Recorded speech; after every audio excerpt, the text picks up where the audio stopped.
আসসালামু আলাইকুম ওয়া রাহমাতুল্লাহি ওয়া বারাকাতুহু।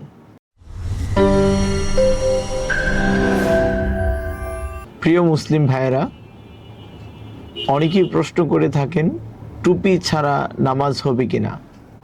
যদি নামাজের অন্যান্য ফরজ ওয়াজিব ঠিক থাকে এবং সতর ঢাকা থাকে, টুপি নামাজের ফরজ নয়। তবে টুপি পরে নামাজ পড়া আদব, শালীনতা এবং মুসলিম সমাজের সম্মানজনক পোশাকের একটি অংশ। আমরা যখন কোনো বড় মানুষের সামনে যাই, তখন আমরা সুন্দর দামি পোশাক পরে যাই।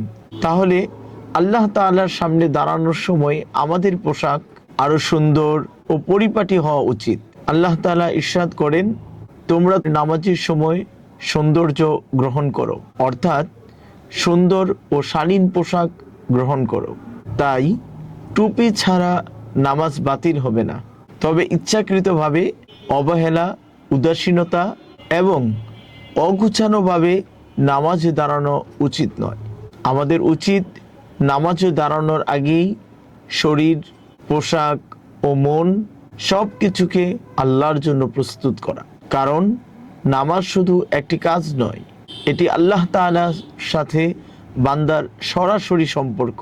সুতরাং কথা হলো, টুপি ছাড়া নামাজ হবে, কিন্তু টুপি পরে আদবের সাথে নামাজ পড়া উত্তম। আল্লাহ তাআলা আমাদের সবাইকে উত্তম আমল করার তৌফিক দান করেন।